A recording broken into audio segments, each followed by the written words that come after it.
Благодарам господине Мишовски, благодарам господине Милевски. Коректен е апелот, коректен е вашето укажување дека ќе постапите по однос на нашево прашање и по однос на тоа дека сепак имате некаква надлежност врз Инспекторатот за локална самоуправа, а ова го подразбира тоа. Знаете, апелот е коректен. Мене ми е многу криво кога станува збор за некој политички фактор на државно ниво, посебно ако е поврзан со левицата во Македонија, се крева една, ајде да не употребам лош збор, та Министерство за труд и социјала, та министерки други, та пратенички тука, Ѓулумсер, трети, пети, се дига паника дека некој некого со збор навредил. Сега во овој случај не чувме никој од истите кои што реагираат за вербално спрема некоја политичарка, за две хигиеничарки од Лозово, не чувме никого да реагира.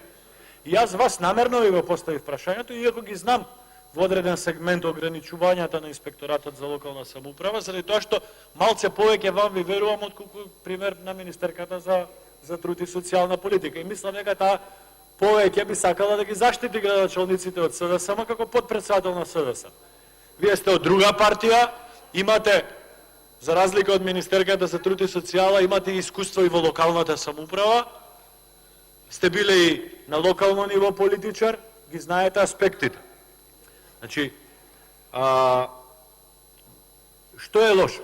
Да беше еден случај, ќе го толкувавме, ќе го носевме низ институции во Лозово. Тој е најеклатантен и е страшен. Сме имале ситуации кога господјата Ласовска му реагираше на господинот Заев за бремени жени бркани од работа.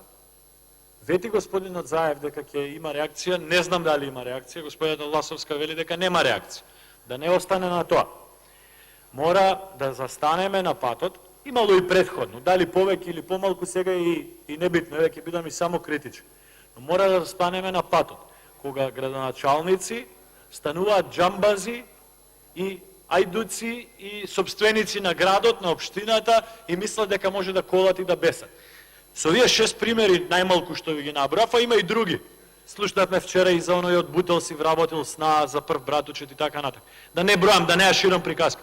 Вие сте надлежен најмногу, секако и председателот на владата, ако цени зашто се од неговата партија, да застанете на патот на ова джамбаско однесување. Значи, со јасно постапување.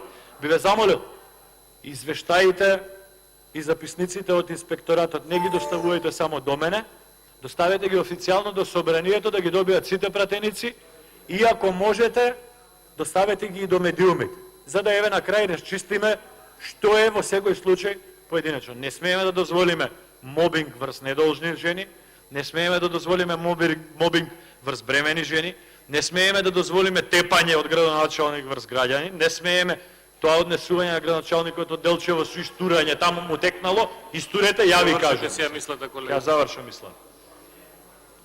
И сите овие сегменти, ајде да не ги повторувам, морам да го завршам прашањето. Немам дополнително прашање, генерално се разбираме со министерот, но ќе биде многу битно да се држите до вашиот збор. Благодарам. Благодарам, пратеникот нема